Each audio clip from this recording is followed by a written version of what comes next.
A great pleasure to welcome back. She hasn't been with us in a while, and that's my fault, but we'll correct that. And she has co-written a brand new book about the chairman of the board himself, Frank Sinatra, just out this week as we talk today. It's called The Way It Was, My Life with Frank Sinatra, about Elliot Wiseman, who managed Frank for many years, and, of course, Jennifer Valoppi, you all know her from her work on television and journalism, and a lot of great work she does here in Florida. She co-wrote the book with Elliot, and she joined us by telephone today. And Jennifer, as I said, it's been too long since we talked to you, since you had the last book out, but how have you been? I know, Doug. I mean, I've been great. It's great to talk to you again. It's so nice to at least have a moment to catch up briefly on the air, huh? Yeah, we're neighbors in the state of Florida, although you're on the other side from where we are. But as we said in previous chats, I grew up in New York and watched local news up there, and you were a great part of that. So I'm glad we had a chance to kind of reconnect down here in Florida. But you're not going to tell me that you grew up watching me, are you? No, we're not that far apart in age, I guess. But I did watch you. Those were the heyday of local news, particularly in New York back then. That's kind of like the 70s and 80s. That's really when local news, particularly Channel 2 in New York, and I guess Channel 9 and all those stations up there. That was the epitome, wasn't it? The golden age. Yeah, it certainly was. It was pre-Netflix, pre-HBO. All those things were kind of out. Netflix wasn't, but, they had television news used to have very big market shares in those days. And, now it's all split up among so many different things. And journalism, well, we're not quite sure where that's gone. Right. Well, we'll talk that will be another show. Yeah, we'll do another show on that. We want to get right into the book, which, as we said, comes out this week as we talk, and about Frank Sinatra. And first of all, I know you said, since we chatted a little bit in email, that you knew Frank a little bit. How did you get to know Frank Sinatra? Yeah, well, I was very close with a guy named Dennis Stein, who was all the celebrities used to tell me he was the most famous non-famous person in the world. and Dennis was old friends with Frank and Barbara for many, many years. So I met Frank and Barbara through him and had many dinners with Frank and Barbara. And I don't put much of that in the book, but there's a couple of key little stories that I put in. And then I met Elliot, who was his manager, through Frank. It was either at one of the dinners or backstage at a concert or something like that. And Elliot happens to be based also in Florida, in about an hour away from where I am in Miami Beach. And so when I moved to Florida some years ago, his wife contacted me. We reconnected, and one night we were all sitting at dinner with my husband, the four of us, and I said, Elliot, you really should write a book. And that was 12 years ago. And so 12 years ago, we kind of embarked on this path to start writing, and I would go before the newscast to his house, and we'd sit down and take notes and things like that. And then we put it away. One day we just put it away. We said, enough. We're not going to do this. The timing's wrong. We put it away, and then all of a sudden Elliot came to me a year ago, almost exactly a year ago, and said, you have to write my book. And I was really busy. I run a charity. I've got a lot of other things going on, and I said, I don't think I can unless, you come up with a great book deal. And he brought this book deal from Hachette, which is, the biggest publisher of autobiographies, I think, in the world. And I was like, okay, well, that sounds, great if we can really honor Frank and do it in a way that makes sense for us and that they're not looking for, just dirt kind of thing. Right.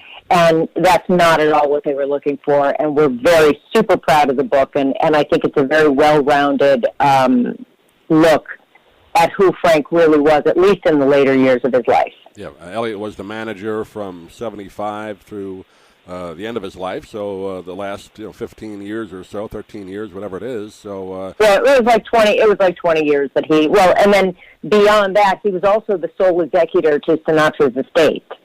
So even after Frank died, Elliot was very involved with the family because he handled all the issues for the for the estate. He was really the most trusted guy of a man who trusted few, and so Elliot's relationship with the family went until the estate was settled in the early 2000s. Yeah, obviously a complicated man, Sinatra, and we all know that. volatile, mercurial. All those terms have been used. I guess Elliot has had that experience, or had that experience with him as well. But you tell some stories in the book about Frank's. I guess he suffered from depression, right? Yeah, he did. And it's interesting because back in the 1960s, and I found this when I was researching it, back in the 1960s, he had done an interview with Playboy magazine, and he called himself sort of a manic depressive. Right. And he was saying that the reason he was able to interpret lyrics so well was that he felt the pain that the songwriter intended when he wrote the song. And he felt the elation, and so that was sort of how he categorized it in the 60s, and then he never spoke about it again. And he was on an antidepressant for most of his life, but it was one of those antidepressants that it was like a first generation, and it got outdated, but he was never taken off of it. And Elliot personally believes that it was the effects of that antidepressant that caused a lot of his problems in the later years when people were talking about, oh, does he have Alzheimer's or something like that.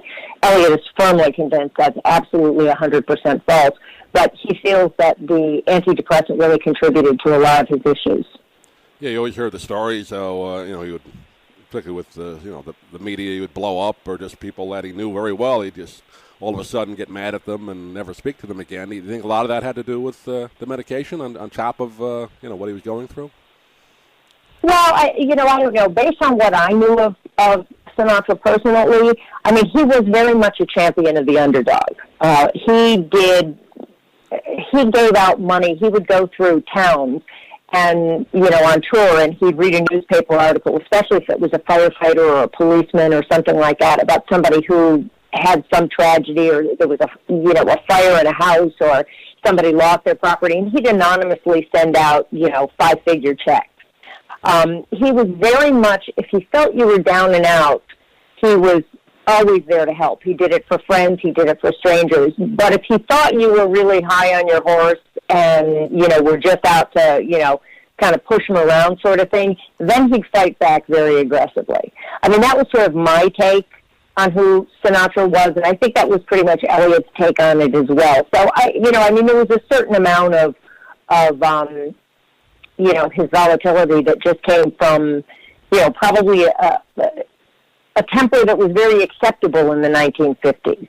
You know what I mean? Times have changed, and he did change with the times. But in the early years, I'm sure that stuff went on. Although Elliot, when I would speak to him about some of the really crazy outbursts you would hear about, he was unaware of anything like that. He never saw him be rude to people unnecessarily. I mean, so it was, I think that's almost like a changing with the times. If you think back to the Rat Pack days and what was accepted of that sort of group of guys in those days was not accepted in the 1990s. And he did change with the times.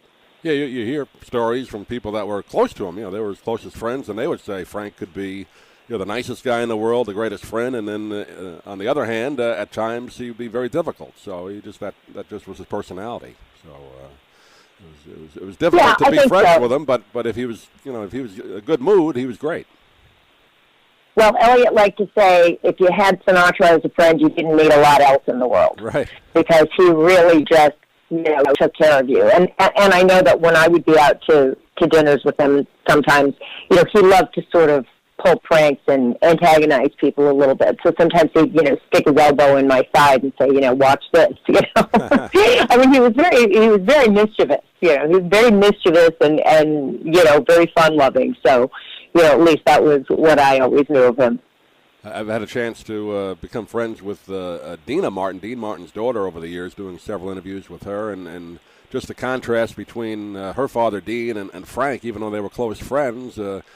Dean didn't mind being by himself. He'd almost rather just kind of, be a loner, and Frank never liked to be alone. Wasn't that kind of part of his personality? He always had to have people around him.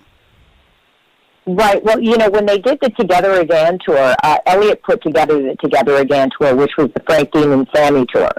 And it was very short-lived because Dean got sick, a few shows in, right, and had to drop out. And so it continued as just Frank and Sammy for a while, and then Liza eventually was joined in, and it became the ultimate event. But I think that one of the ways that Elliot tells the story is that they formed together again, and Frank was really looking to relive the glory days. He was really looking to go back to those Rat Pack days when they were, pulling pranks and having fun and all the rest of that stuff. And Dean was really struggling with it. He was older. He had, lost his son. He had dealt with some very serious tragedies and health problems and wasn't really up to being out on a big tour like that. And then the problem was compounded by the fact that Dean was used to playing smaller venues, like, Vegas venues and things like that, and they were booked in these huge arenas. Right. And Dean had never really played the arenas before.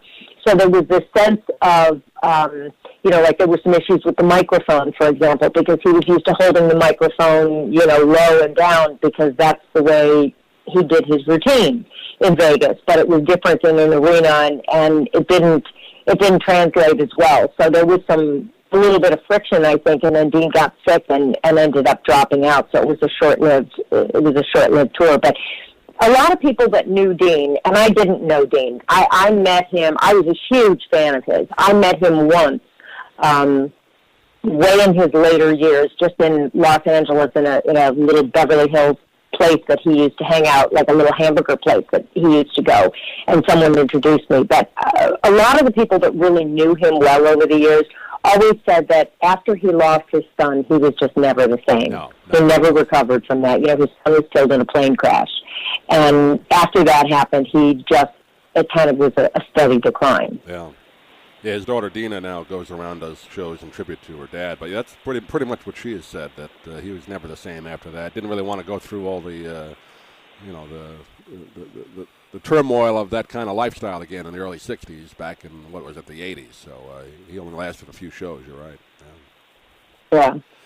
One other thing you talk about in the book, many things, but one of the things that kind of stuck out to me, just reading through some of the notes about it, his relationship with his son Frank Jr. I had a chance to talk to Frank Jr. several years ago when he did a show locally, and you always kind of heard about Frank Jr. He didn't really want to talk much about himself or Frank. He was very nice to me. I don't know if you had that experience, if you talked to him, but they had a kind of a difficult relationship, didn't they?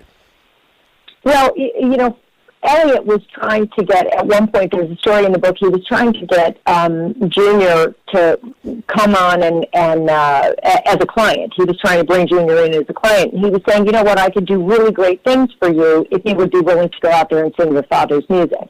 But Junior was like, absolutely not. As long as he's alive, I will never sing his music. I will not be compared to him. He wanted to sing all his own stuff and new material primarily.